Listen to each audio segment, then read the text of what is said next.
पे यातायात police service provider है। आप जब तक हमें सर्विस देंगे नहीं तो फिर ये चालान काटना हमें तर्कसंगत नहीं लगता है।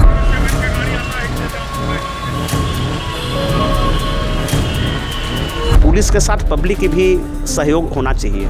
अगर जब तक हम सहयोग नहीं करते हैं तो तब तक ये समस्या बनी रहेगी। ट्रैफिक पुलिस के द्वारा जो दायित्व का निर्वहन किया जा रहा है वह औरंगाबाद में अच्छी पहल है, क्योंकि सीट बेल्ट और हेलमेट को लेकर के लगातार चालान किए जा रहे हैं, जिससे लोगों में हड़कंप मचा हुआ है। तो दूसरी तरफ आपको बता दें कि ट्रैफिक के द्वारा भी व्यवस्था दी जाती है, उस व्यवस्था का भी दे करके और अनुपालन कराया जाता है। जैसे में लाइट की व्यवस्था हो, ट्रैफिक लाइट की व्यवस्था हो, और उसके अलावे पार्किंग की व्यवस्था भी ट्रैफिक को करनी है, सरकार को करनी है और वह ट्रैफिक के माध्यम से कराई जाती है। लेकिन औरंगाबाद में इस तरह की व्यवस्था नगण्य है। अगर कहीं पार्किंग है भी तो आम लोगों को पता नहीं है, जैसा कि हम आपको जानकारी दे रहे हैं। इसको लेकर के औरंगाबाद के एक अधिवक्ता हैं देवकांत कुमार, जिन्होंने हमें इस बात की जानकारी दी है और उन्होंने बयान भी दिया है। हम वह बयान भी आप लोगों को सुनाएंगे।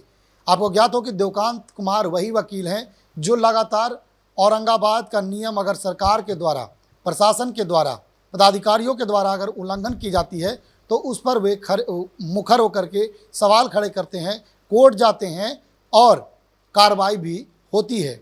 इसके खिलाफ भी देवकांत कुमार कोर्ट गए हैं। आइए, क्या कुछ नियम है, ट्रैफिक व्यवस्था कैसे बहाल करानी है और उसको लेकर के क्या व्यवस्था उपलब्ध करानी है, वह जानकारी दे रहे हैं देवकांत कुमार वकील जो हैं वह दे रहे हैं। आइए उनको सीधे सुनाते हैं। जी, इस जाम की समस्या एक लाइलाज समस्या हमारे शहर के लिए बन गई है और कई बार हमारे पास ये सुनने को मिलता है, कई लोग आते भी हैं कि देखिए इसे भी चालान कट गया। अब समस्या यह है कि चालान कटने के पीछे कुछ तथ्य हैं। चालान उस हिसाब से कटना चाहिए कि उस तरह से आपको सर्विस देना है। तो यहाँ पे यातायात पुलिस सर्विस प्रोवाइडर है। आप जब तक हमें सर्विस देंगे नहीं तो फिर ये चालान काटना हमें तर्कसंगत नहीं लगता है। तो चालान आप तब काटिए जब उस तरह का सर्विस दीजिए। जैसे आप सर्विस के रूप में ये देख सकते हैं कि सिग्नल होना चाहिए, जेब्रा साइन होना चाहिए, स्पीड लिमिटेशन की बोर्ड होनी चाहिए।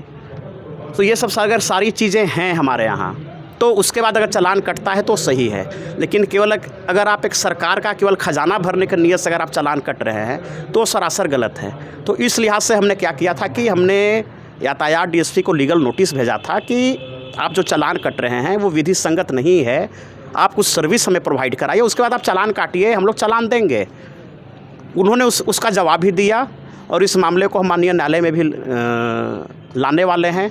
और हमें जहाँ तक लगता है कि कुछ दिन पहले सुनने को मिला आपके न्यूज़ के माध्यम से ही कि शहर में ट्रैफिक व्यवस्था के सुधार हेतु सभी आला अधिकारी सड़कों पर उतरे थे। तो खैर कोशिश तो होनी चाहिए, लेकिन ये कोशिश ही रह जाती है। हम तमाम लगता है कि 3-4 सालों से ही सुनते आ रहे हैं कि अब सुधरेगी। तो इसमें हमारा कहना ये है कि पुलिस के साथ पब्लिक की भी सहयोग होना चाहिए। अगर जब तक हम सहयोग नहीं करते हैं तो तब तक ये समस्या बनी रहेगी। तो इसमें आम जनमानस, यातायात और जितने भी हम लोग हैं, हम सभी की ये दायित्व बनता है कि हम लोग इस मुहिम में, जाम का जो मुहिम है उसमें आपस में मिलकर हम लोग इसको दूर करने का प्रयास करेंगे।